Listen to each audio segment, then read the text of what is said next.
ang DWJE 88.1 FM Radyo Pangasinan. Paborito. Kahit saan sulok ng Pangasinan, Paborito. ikaw ang pinag-uusapan. Paborito. Ang radyo na paborito ng bayan. Paborito. DWJE 88.1 FM ang pinapakinggan. Paborito ng kabataan at matatanda. Paborito. Paborito. Paboritong pakinggan sa bus, tricycle, jeep at mga opisina.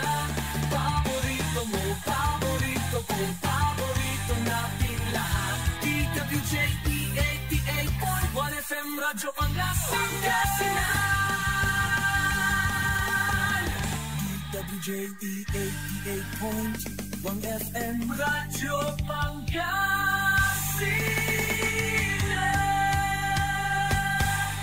Paborito. Ang susunod na programa ay rated GP. GP? Ano yun? Garantisadong pampaborito.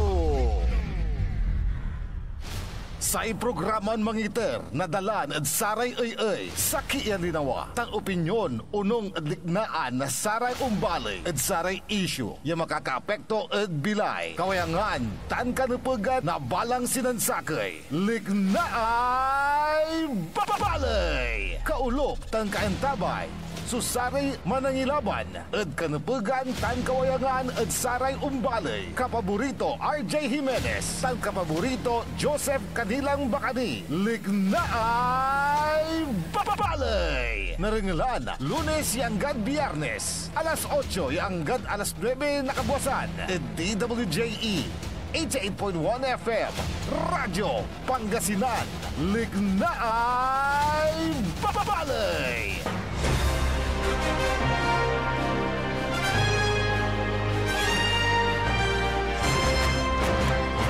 Good morning!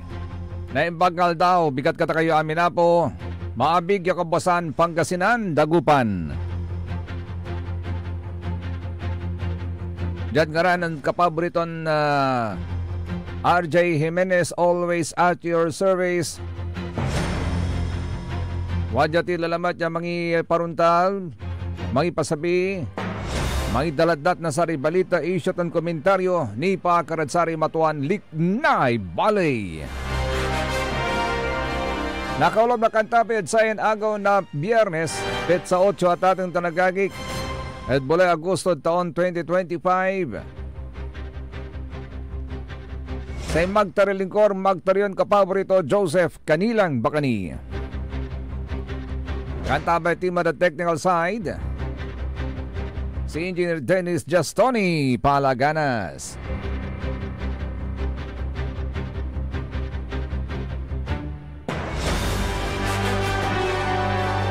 Anay ang kapulay paga tayo at ating tanagagik, taamay papagaan tayo, pampapagaan tayo ya forecast. Ya magmaliw ko mo niya sa kaya super typhoon at sayay isabi na agaw na Lunes niya ay sumarkap ya balita natin. Nakalabas na sa mainland Luzon ang bagyo sa labas ng Philippine Area of Responsibility. Yon.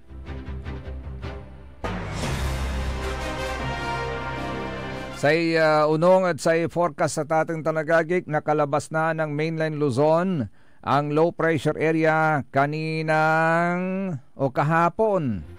Namata nito sa coastal waters ng San Fernando City, La Union at kumikilos ito pakanluran na inaasahan na makalabas mamayang gabi o Sabado ng umaga. Bahagya pang lumakas naman ang bagyo sa labas ng Philippine Area of Responsibility.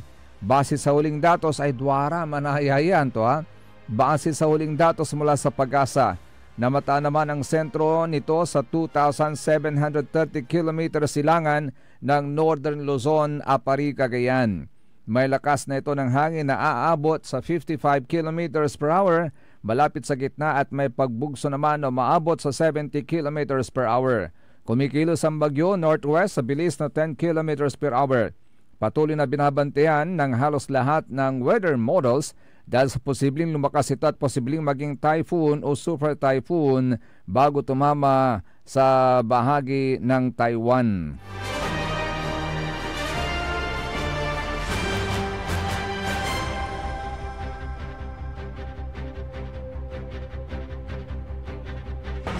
Pero itong super typhoon na ito, let me correct myself. Hindi. Basta, sa Kwanto Philippine Weather System, hindi na inaasahang aabot sa ngayon bilang super typhoon ang binabantayang bagyo na may international name na Pudol na nagbabadya pa rin pumasok ng par sa Lunes. Ay, agi. Kanyan pan tarianti at ating tanagagi. Nauluwak. Makapaulaw kayo. Dadakal kailan mga anunsyo. Anyway, si Katutan sa may pantarian tayo sa agaw na Lunes. Pero the good news is hindi na to magiging isang super typhoon. Ayun, dakol sa mga kabyulawarid sa may balitan kimalat ya magmali yung super typhoon Nuwadjalad Philippine Area of Responsibility. At siyempre super typhoon tanatatan tanagag paano na ani wala lang ulari na dural iran infra projects. Agaw na infra projects. Singa sa may gagawin dan diki di tanay. Parte na bali na Santa Barbara. Dineral na sa may dire-diretsyon uran. Agaw pero unong informasyon, unong balita tayo natin tanagagawin dalaya. Ongoing ni manayatan ya dike project ya gagawin na sa kaya kontraktor natan may portion ya adral at sa dire-diretsyon urantan indalan na sa Bagyo at luyag tayo Pangasinan at aayusan mala aapigaran la na sa may kontraktor unong sa may paliwawa na sa may kontraktor nasata niya proyekto walalad 95.08%. So accomplishment nasate gagawin daditan. At ilalon dan nasumpalya at say Agosto 28 at sayang bulan manaya Agosto 28 at sayang taon. At walay nakakaran labalan 20 meters. At apay na kompleto dalatan sa pankongkrito nasate gagawin dan dike ya naabutan na si Bagyon Krising dantitan si Imong. Ya si Katuya so makasingag no akin at Limarag so samay Sinukalan River. Mahirap no mantumbukan sa Bagyo noon sabihan to nagkalalo na no sa imuna si Krising no sa imuna at BE insan duaran mantumbukan niya laki ayagi singa love triangle anto. Aygi, speaking of love triangle, balita nyo may jadagawad may besiha. Palagay ko love triangle ito. Ta siyempre sinugod to may laki, may laki sinugod to may bii. Yan nakarton pinoltog. 22 ni so inusarto atatong tanagagig. Ya sa may paltog. Pero wala official statement ditan natan na sa Department of Education. Ditan niya sa agawan shooting incident at Santa Rosa Integrated School at Santa Rosa Nueva Ecija. Sa ikwan, nasa may official statement, basan ko at ating tanagagi ka, Department of Education SDO Nueva Ecija on the shooting incident at Santa Rosa Integrated School. The Department of Education, Schools Division of Nueva Ecija strongly condemns the unfortunate shooting incident that occurred at Santa Rosa Integrated School in Santa Rosa, Nueva Ecija on August 7, 2025, which resulted in injuries of its 2 students. Schools must always remain a safe and secure place for learners, teachers, and personnel.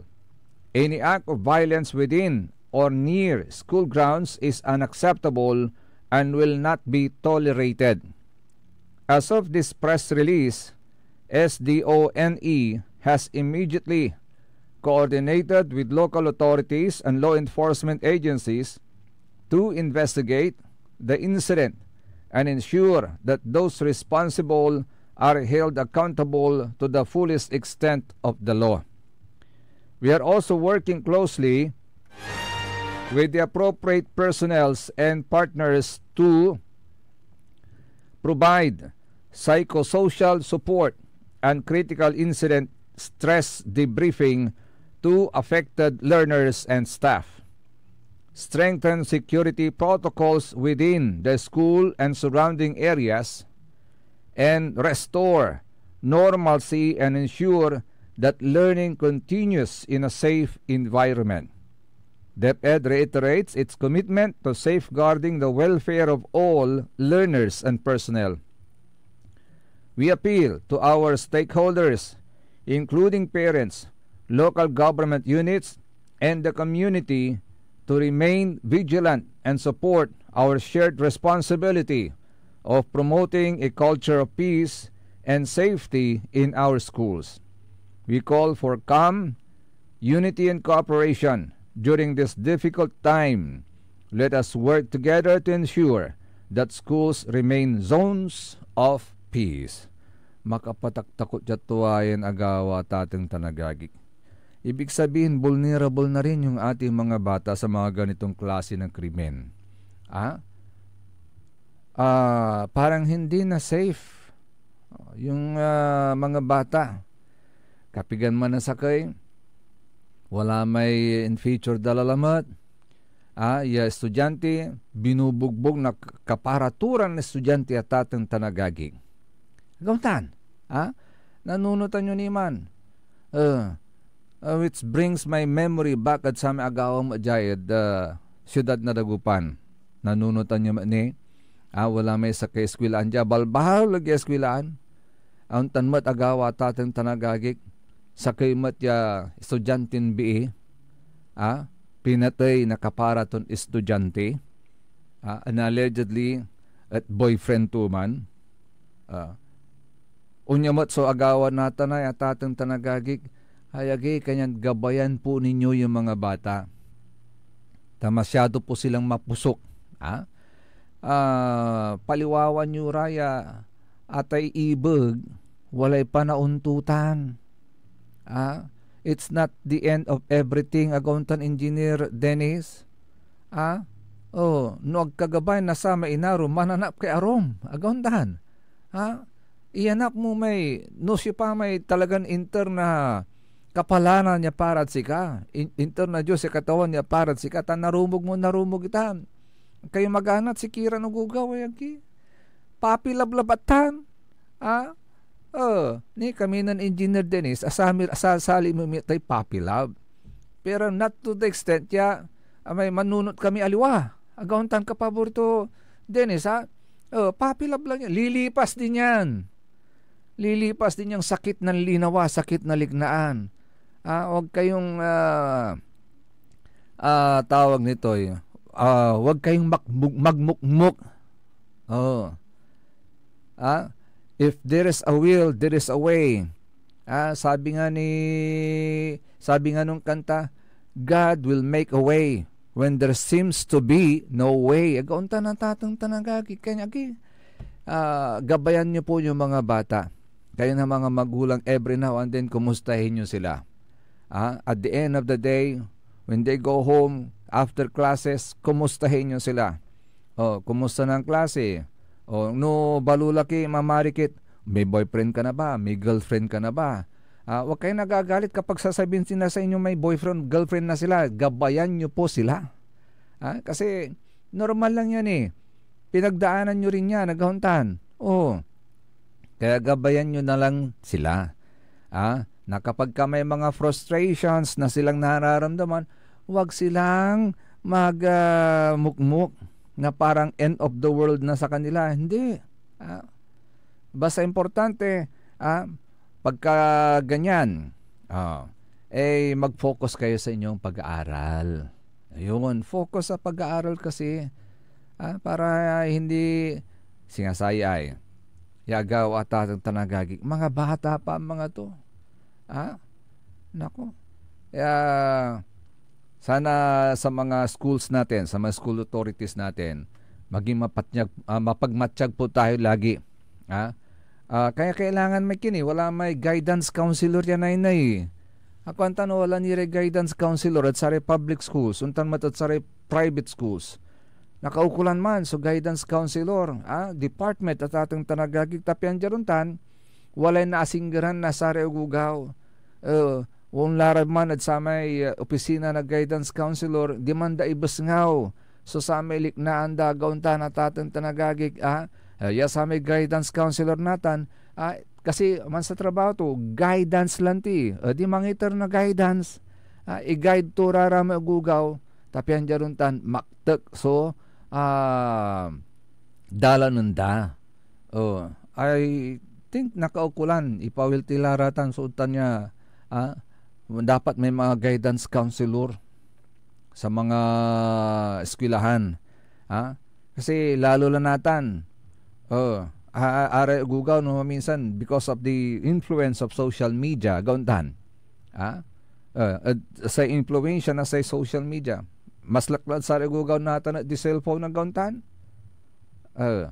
sikatulatan so pangibubus nga wanda naliknaan da pangibabagaan da naliknaan da supposedly sana pagkaganyan doon sila sa makakapagbigay sa kanila ng maayos na guidance sa tatang tanagagig.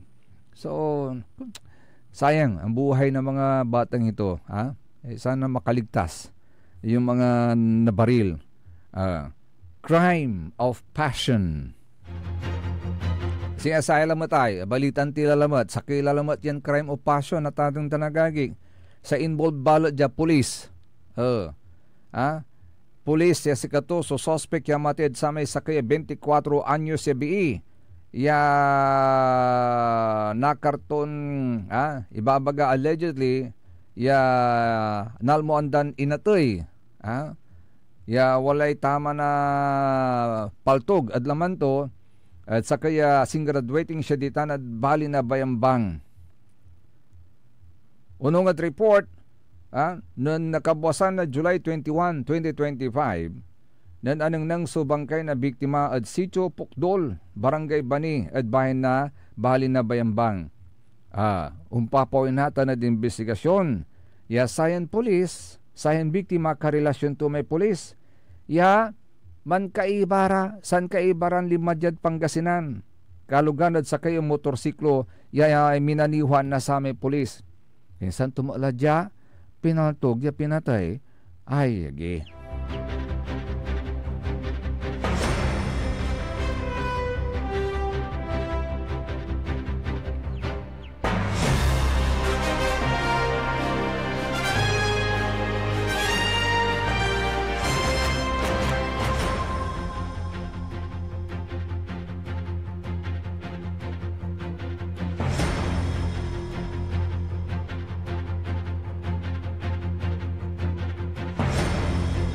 By the way, at ating talagaging tabayan po ninyo, baka makapanayan po natin si Councilor Dada Reyna sa ating likna ibalay. Tapyan noon tanat na alatimat so sa may liknaan to agagik at saray imbubunag iran agaw at untanla. So sa may isasabi na sara may suportad si katolapod at kipapasan to. Kipapasan to lanti di tanay at sangguni ang panglungsod. Meantime, kaya rin nasay impang-archive, nasay Senado at sa may kaso ng may impeachment case in sagap kontra kinan Vice President Sara Duterte at atong tanagagig walay ibabaga nata ng press officer Undersecretary Attorney Claire Castro. Ya papaimbestigan to so sa may budget insertions at sa may national budget para 2026 ya unaboted 142 billion pesos. Matibayan to Press officer Undersecretary. Papaimbestigan to at atong tanagagik sa samay babagaton budget insertions at pambansang pundo national budget para 2026 unabot at 142 billion pesos.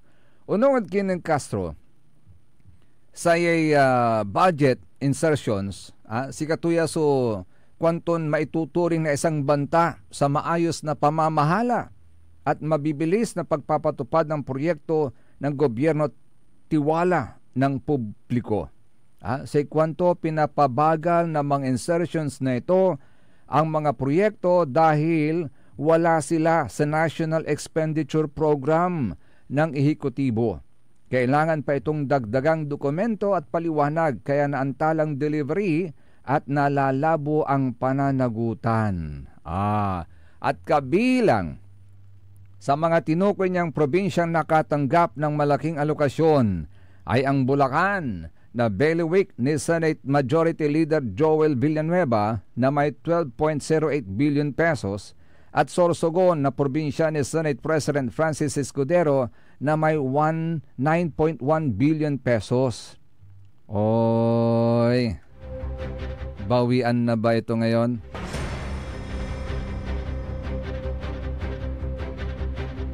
Sa kwanto ng Castro, may kapangyarihan ng Kongreso sa budget. Subalit hindi ibig sabihin nito na maari silang umasta na parang ehekutibo. Kulaya, puro politika ang lahi at atang tanagagik. Nagkalalo lang natin.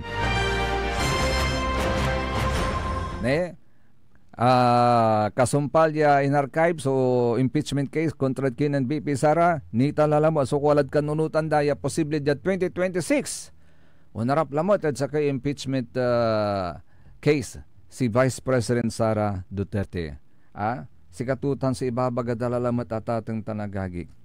Pwede ba? Tama na. Malapit ng eleksyon gaya ng sabi ni attorney Senator tawag nito Senator Tolingaran Tuyay then Senator ay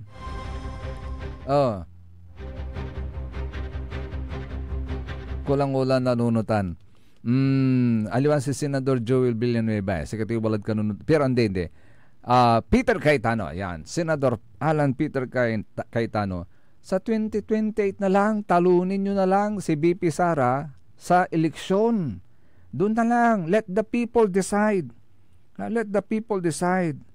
Para makafocus na lang kayo sa inyong mga trabaho na gumawa, bumalangkas ng mga batas na para magamit at makakabuti sa buhay ng bawat Pilipino. Agaunta na tatong tanagagi. Parang ang attention na lang ninyo ang buong attention na lang ninyo para nakatuon kay BP Sara. Ano ba meron kay BP Sara? Mukhang takot na takot kayo.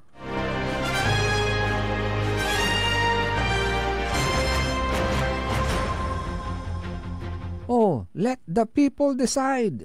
The people decide kami. Kami na mga botante. Kami na ang magdidesisyon.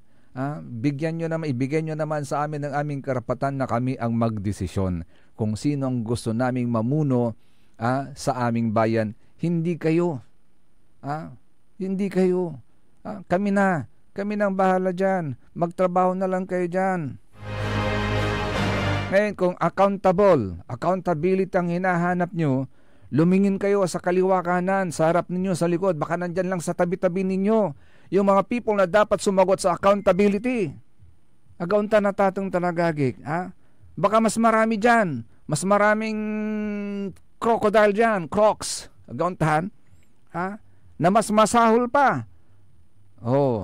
Lumingin lang kayo sa kaliwa kanan.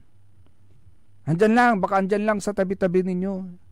In fairness naman mga kapaborito, nakafocus na lang kayo sa pag-i-impit kay BP Sara. Wala na ba kayong ibang pag-aaksayahan ng panahon kundi ang paggawa ng impeachment? Pagsusulong ng impeachment? Andyan na tayo sa accountability. Pero sabi nga sa Biblia, di ba? Sabi ni Jesus Christ, sino man sa inyo ang walang ginawang kasalanan, sino man sa inyo ang may malinis na konsensya, sino man sa inyo ang may malinis na kamay, na kailanman ay hindi nabahiran ng kasalanan, siya ang unang pumukol ng bato. Correct, Engineer Dennis. Yan na lang, nakafocus kayo na lang kayo lagi dyan. Mag-focus na kayo sa inyo mga trabaho. Let the people decide sa 2028. Magbabalik po, naibalik. Kaya rin na sa rin pakabatan pa imano malalapunid sa rin manangantabay.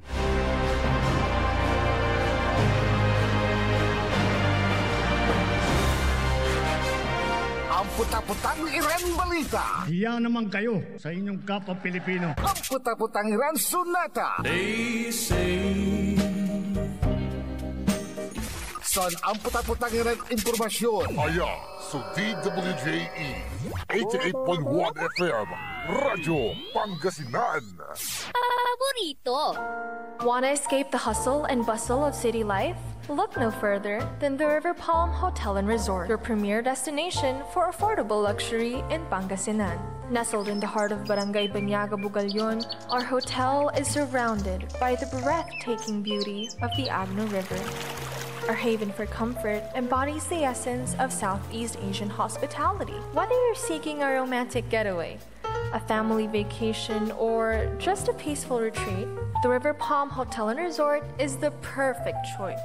So what are you waiting for? Book a tranquil experience where unforgettable memories are waiting to be made. For reservations and more information, visit our Facebook page, River Palm Hotel and Resort.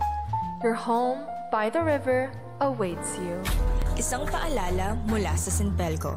Ang flying connection o pagbibigay serbisyo ng kuryente sa kapitbahay na walang pahintulot ang Sinpelco ay isa sa mga ipinagbabawal sa ilalim ng Republic Act 7832. Ito ay isang krimen na maaaring makulong at magmulta ang napatunayang tumatangkilik dito.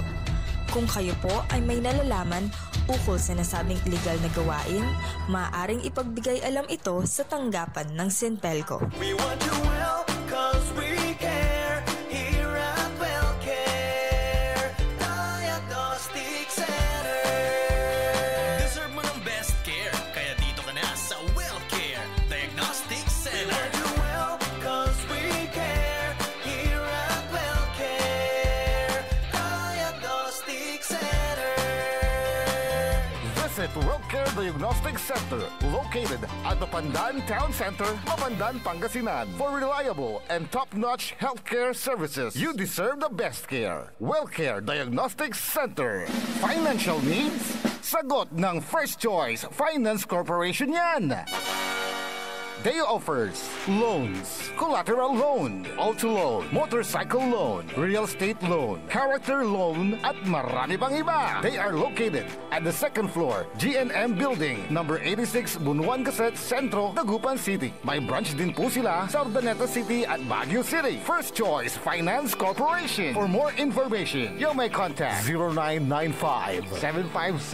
0995-756-9235, 0912-890-2422. 075-540-7591 or 0917-508-9188. First Choice Finance Corporation. Celebration! Staycation with family or an intimate moment with your special one. Merong perfect na venue yan sa Mapandan. Cora's Manor and Garden. Magmalamay-ari ng mansyon at these magnificent enclave place here at Cora's Manor and Garden. Carry out any occasion sa kanilang garden cafe or party at their poolside. Have a sing-along at their music room, relax at their room accommodation, or enjoy a private time with someone. Sa kanilang Cabana A, kung saan may private outdoor jacuzzi kayo in an enclosed place. Enjoy great food, warmly welcoming staff, exceptional accommodations, and relaxing scenery at Cora's Manor and Garden. Whatever it is, Cora's Manor and Garden is the perfect place to be. Visit them at Barangay Pias, Mapandan, Pangasinan, or call them at 0945-800-7074. Experience a special moment, how it should be at Cora's Manor and Garden. Get that beautiful makeover and hairstyle the way you want it. Visit Barber's Salon for Men and Women at Pax Building, JL de Guzman Street, Poblacion, Mangaldan, Pangasinan. Barber's Salon for Men and Women is open daily until 6:30 p.m. Feel confident, feel beautiful. Let Barber's Salon for Men and Women bring out the best in you with their well-experienced barbers and beauty experts. They also offer their original Barber's pomade and other beauty products for women. Book yourself now and call Barber's Salon for Men and Women at 0917-533-3552 or 075-656-4119. Walk in and walk out with pure confidence. Barber's Salon for Men and Women. Mas pinalakas, mas pinatindi, mas pakikinggan. Serving Pangasinan through music, news, and information. Ito ang DWJE 88.1 FM, Radyo Pangasinan. Jad Dagupan, walay saksakay ang radio station ya iyayag nasaray Dagupenyo. Jad Herrero, Paborito. Lasip Chico, Paborito. Lasip Grande, Paborito. Loboy, Paborito. Lukaw, Paborito. Anjet Maluwad, Paborito. Aya, so 88.1 Radyo Pangasinan. Paborito ng kabataan at matatanda. Paboritong pakinggan sa bus, tricycle, jeep at mga opisina. Paborito mo, paborito ko, paborito nating lahat. DWJE 88.1 FM, Radyo Pangasinan. DWJE 88.1 FM, Radyo Pangasinan.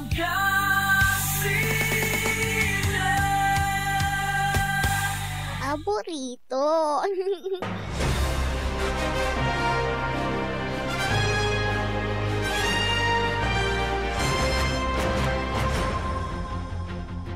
Tuloy-tuloy sulik na ibali at ating talagagi kalup kan tabay ni Jad nga ran na si kapaborito tayo RJ Jimenez always at your service ay magtaralingkon magtarin kapaborito Joseph Kanilang Bakani. At oras sila alas 8:38 lahat ating talagagi at sayin bugta na pituyo man tayo tan katungtung tayo live mismo at linya na telepon at ating talagagi si Councilor Maria Librada Dada Reyna. At sa inbukta, mangitan na lugit sa katin namin si Councilor Dada. Good morning, Councilor Dada. Magandang araw po sa ating lahat. Siyempre po, lalong-lalo na po sa kababayan po natin na nakikinig po sa Radyo Pangasinan. At especially po sa iyo, sa aking kaibigan, Sir Jobac. Yes, magandang umaga din po sa inyo. Yes, magandang umaga po sa inyo, Councilor. Councilor, kumusta na po kayo? Kumusta na po sa inyong opisina? May kasama na kayo sa opisina? May kausap na kayo? May staff na kayo? Siyempre, kung tatanungin mo na kung kumusta ako, magsasabi po ako ng totoo. Alam mo, Sir Jobac, iniyakan ko na po ito ng todo. Ilang araw na po. Naubos na po yung luha ko. Pero dahil alam mo, bilang isang mami, asawa, at saka syempre babae din ako, no? Kailangan bumangon agad dahil hindi naman po pwedeng maubos yung energy ko dyan sa politics, di ba? Opo naman. Oo, meron akong pamilya na kailangan din ako. May negosyo din akong dapat kailangan asikasuhin. At saka may mga kaibigan din tayo sa barangay. Araw-araw yan na lumalapit para humingi ng tulong. Dahil isa din tayong lingkod bayan. Yes. Sabay-sabay ko po yung hinaharap. Lahat yan. Kaya ayun, kailangan ko po maging okay. Yun, kailangan ko po maging okay. So ibig sabihin, Councilor, from the time na kayo po ay umapila sa Sangguniang Panglungsod, lalong-lalo na sa presiding officer, hanggang hindi pa na-address yung mga concerns? Ako po, syempre po, nung kakaupo namin, talaga naman pong hindi naman din po ganun kabilis magproseso ng mga kontrata ng ating mga staff. Di ba po kasi bawat administrasyon napapalitan, di ba, napapalitan ng councilors, mga ganon. So hindi rin po talaga ganon katagal. Ay, hindi rin po ganon kabilis. Nag-antay po ako. Well, in fact, pinaabot ko po talaga ng 1 buwan. Tapos nag-send po ako ng letter of request para po sa aking staff. Kasi nabalitaan ko po yung mga kasamahan nila ay meron na po, nabigyan na po ng staff. Ako lang po yung hindi ko na bigyan po. Sa inyo pong sa balitang dumating po sa inyo, ilan po yung mga staff na naka-assign sa bawat kasama po ninyo sa sanggunian? Actually, ang pagkakaalam ko, ayoko po kasing as much as possible, ayoko pong makinig sa haka-haka ba? Alam mo ba yung hindi verified, di ba? Yes, hindi verified. Nakausap ko po dahil sa seat ko po, harapan ko po si Councilor Marvin, na itanong ko po sa kanya kung nabigyan po siya ng staff. Ang sabi niya, nabigyan siya 2 weeks ago. So, yung tanong po na yun, hindi ko na po in-elaborate. Basta sabi niya po, nabigyan sila. Pero kung ang tanong ilan, hindi ko po alam, pero meron po sila. Oo. So, meron po tayong nabasa kasi, Councilor Dada, na nakapost sa kanilang official page. Sinasabi nila na parang wala kayong karapatan doon sa 2025 budget na siyang ginagamit ngayon ng ating lungsod, dahil daw doon sa sinampa ninyong kaso noon na laban sa kanila, na kini-question ninyo noon yung illegality ng pagpasa ng 2025 budget. Actually, kung kaso po yung pinag-uusapan, dapat po sa korte po namin pinag-uusapan yon. Di ba po? Yes. Magkaiba po yun. Sana po, wag po sana niyang gamitin ang kanyang posisyon, ang kanyang opisina, ang sangguniang panlunsod, dahil hindi niya po pagmamayari yan. Ba't ko po sinasabi yan? Dahil po, syempre, hindi niya pwedeng gamitin yan para makabawi sa kanyang katunggali, sa kanyang kaaway. Di ba po?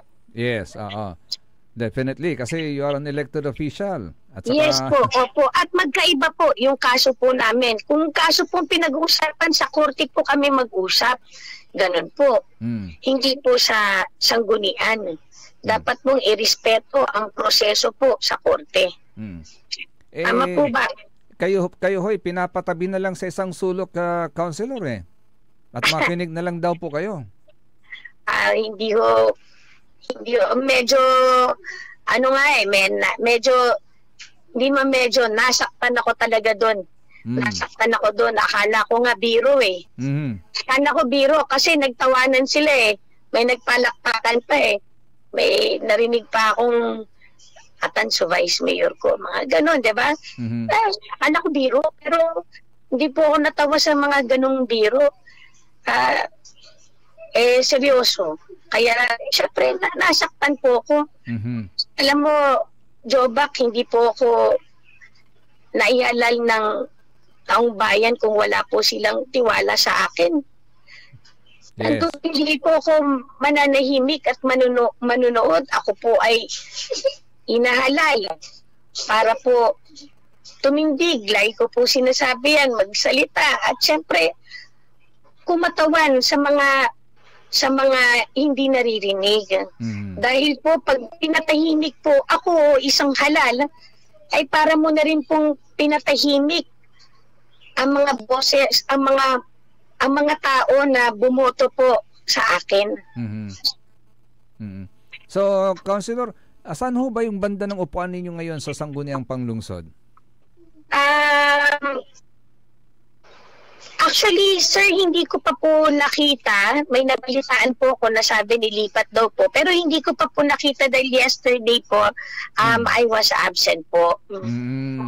Opo, pero sana wag po nilang ilipat yung podium at saka mikropono dahil po matinding sa ibang tao siguro mababaw lang yun, pero alam mo naman maiksi lang po turso ko, medyo mabagal ako maglakad, maiksi po yung oo, 'di ba? Kung sa ano po, sa Dagupan po, tinanggal na po nila yung mukha ko sa mga picture nila, okay lang po yun. Kung halimbawa na lang dun sa oath taking nila, hindi po nila ako naimbitan, okay lang po yun. Tapos ito po, hindi ako ni-recognize as minority representative sa IRT na ipinasa po ng majority. Sige po, okay na rin po yun. Di ba po? Kumbaga, I am only a regular member, okay lang din po yun. Pero pag ililipat po nila yung podium o tsaka yung mic, tatanggalin po nila, boses na po natin ang kinikitil nila. Mali na rin na po yun. Kaya wag naman po sana. Hanggang saan po tatagal ang tibay ni Councilor Dada Reyna? Hanggat, Sir Jobak, hanggat sa may mga kababayan tayong sumusuporta sa atin at naniniwala sa atin, hindi po tayo titigil at titindig po tayo sa Sangguniang Panlunsod. Pasensya po, emotional na naman po ako, pasensya po. Medyo and pasensya po kasi yung anak ko ay okay lang po, Councilor. Ilang minuto na lang po. Opo. Councilor, nabanggit din po ninyo sa inyong appeal na doon po sa pag-release ng pundo nitong nakaraang pagbaha sa ating lungsod ng Dagupan ay humihingi kayo ng parang accountability. Yes. Kayo ho ba'y patuloy na naninindigan sa ganyang bagay? Kasi ang sinasabi nila, may mga nagsasabi ngayon na kayo naman po isagabal sa kanilang sa aligwas ng Dagupan. Baka gusto nyo magbigay po ng reaction din po dyan. Hindi po ako sagabal in the first place.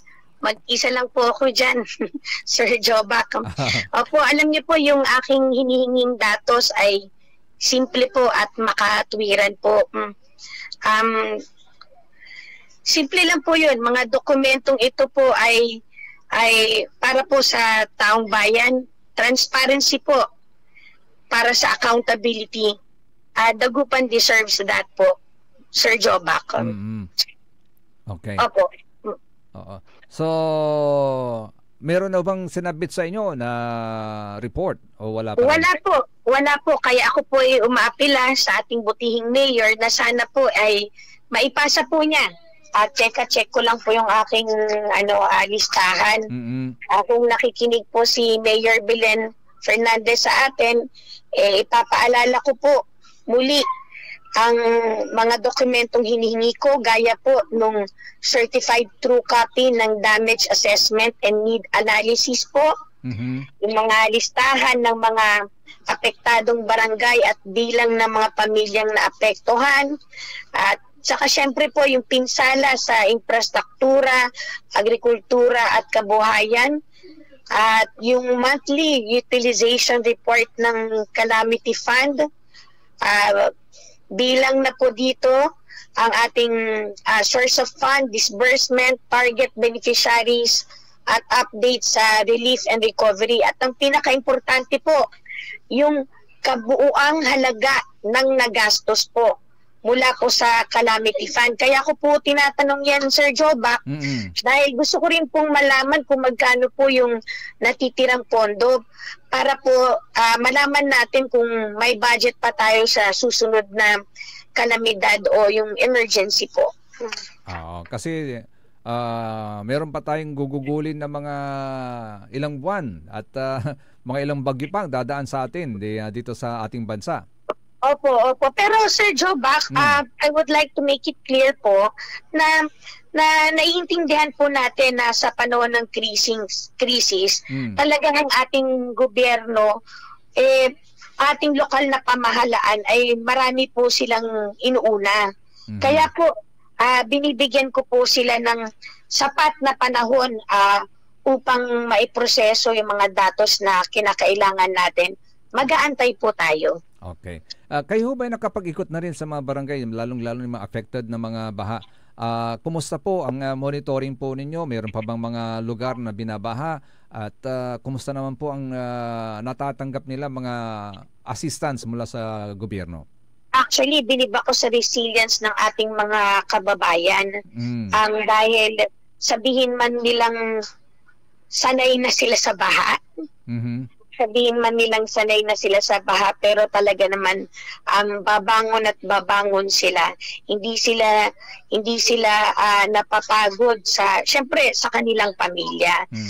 Opo, naka-receive naman po sila sa DSWD. Meron din po silang natanggap sa ating syudad. May mga complaints po na dapat po siguro ang ating ehekutibo, ang ating CMO na po ang dapat sumagot doon sa mga complaints na merong hindi nakatanggap ng relief galing po sa ating syudad. Lastly, Councilor, meron po isang sektor na nag-advocate ng summit, paggawa ng summit para maibsan ma-address yung problema natin sa pagbaha. Any thoughts on that? Ano pong ibig niyong sabihin, sir? Meron pong may sektor dito sa ating lungsod na nag-advocate na mag-spearhead ang LGU ng isang summit para ma-address yung ating problema sa pagbaha. Okay, nako, that's a good news po. That's a good news. A blessing to Dagupan po. Tama po 'yun. Mas maganda po para po sabi nga, this is our shared responsibility. Maganda po yan. Tulong-tulong po tayo para po magawa ng solusyon ang ating perennial problem sa pagbaha po. Di ba maalala ko, Councilor, merong nabuo noon na flood mitigation commission? Yes, flood mitigation po. Opo, meron pong nabuo nung administrasyon po ng ating dating kaibigan, former Mayor Brian Lim po. Napakaganda po sana kung natuloy po yun at nasagawa ang proyektong yun, siguro malaking tulong yun. Hindi pala siguro, malaking tulong yun sa ating syudad. Can you still remember, Councilor, kung ano yung mga recommendations na binigay noon ng Flood Mitigation Commission? Yan yung mga merong yung sa drainage, tapos yung may mga pumping and ano bang tawag po doon. Hindi po kasi ako engineer so hindi ko ma-explain ng maigi. Pero dapat po kasi konektado yung ating mga drainage, tapos ang ano doon is mapabilis yung paglabas ng tubig po. Pasensya po, hindi po kasi ako engineer para ma-explain ng maayos. So, ang importante doon, Councilor, mapabilis yung pag-alis ng tubig. Mapabilis. Kasi ang bahanan, ang bagyo, ang ulan, nandyan na yan. Baha, nandyan na yan.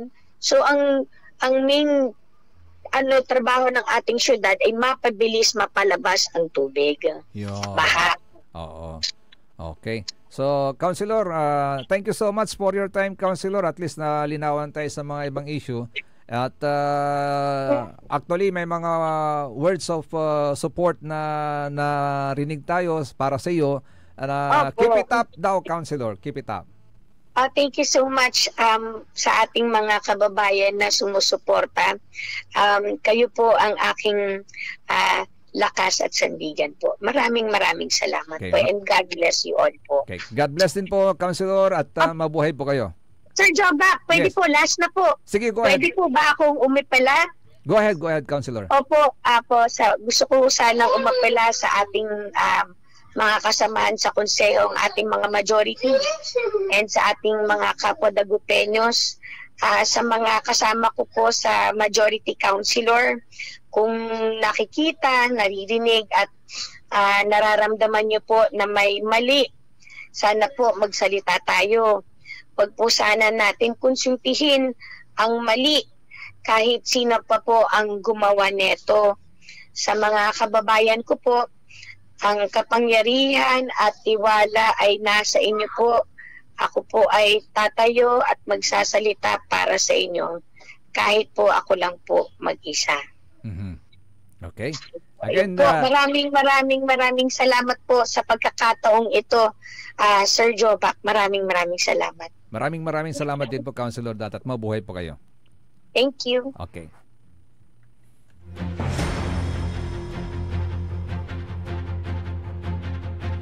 Harangalyo at atang tanagagig sa impito yaw tayo mismo at kinan na Councilor Maria Librada, Dada Reyna at atang tanagagig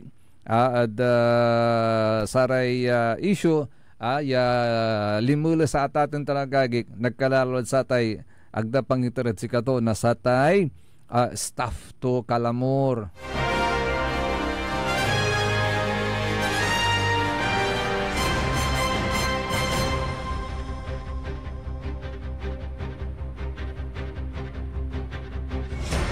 Hello and good morning nga pala kay Madam Lynn Coronel, kay Sir Bernard Masaoy, kay Sir Joey Di Guzman Quinto, sa ikwanto let BP Sara answer the allegations. Sana yung bloodbath na sinasabi niya.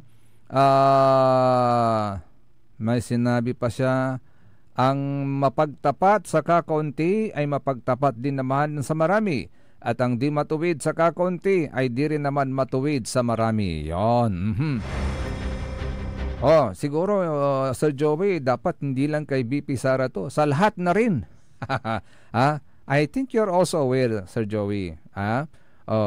Lahatin natin para higsap, Councilor, dapat may post nyo yung mga hinihingi ninyong dokumento para malaman ng mga Dagupeños ang importansya ng transparency and accountability. Sayang, di ko na iparating ito. Higsap kay Councilor Dadam, no ha? Para malaman ng mga Dagupeños ang importansya ng transparency and accountability para maiwasan ang korupsyon. Saludo po ako sa dedikasyon ninyo. Mabuhay po kayo, kwanto. Kahit hindi po kayo nanghihingi ng staff, sana bigyan kayo para may katulong kayo sa kaayusan ng bayan. Sana nga, no, higsap. Kawawa naman si Councilor Dada. Kay Sir Jerome, good morning. Have a blessed fun Friday. Kapaborito, Daddy Don Joseph Kanilang Bakani, kwantutan Daddy Don Renato RG Biray Jimenez, at your service always. Happy birthday on Sunday, August 10, at si Karadi, 2nd District Board Member Attorney Heidi Sanchez Soriano Pacheco. Oy, Board Member, happy birthday. And Barangay Captain Jessica Jokay Biab. Ang bumabati, Jerome Antinorio ng Portik, Bugalyon, Pangasinan.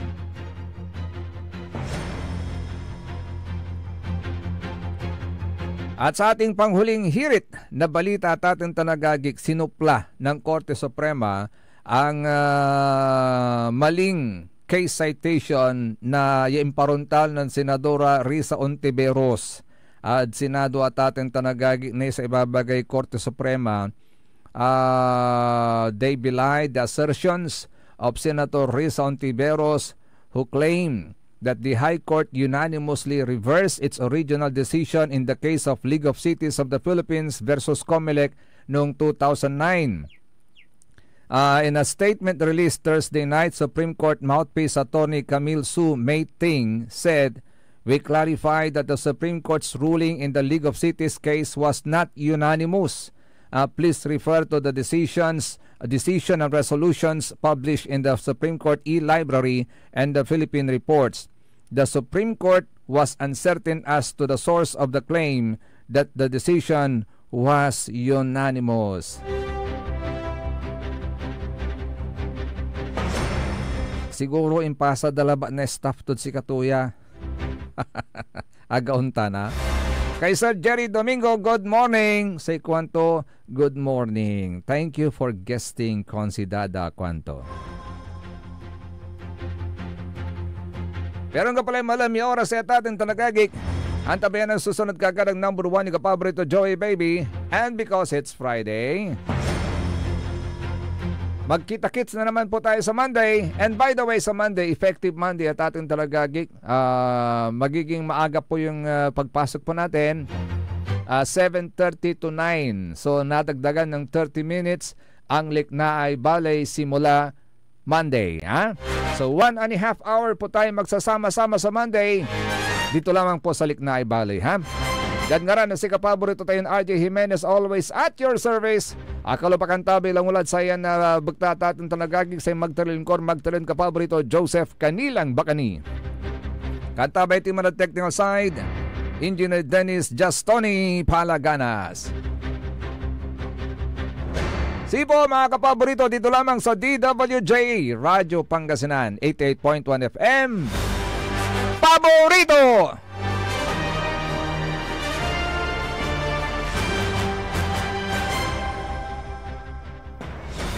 Nanggalan iray nanduruman lignaan na balay. Yain balita tan sinimbat ng kapaborito RJ Jimenez tan Joseph Kanilang Bakani. Lignaan na balay. Jalabat DWJE 88.1 FM Radyo Pangasinan.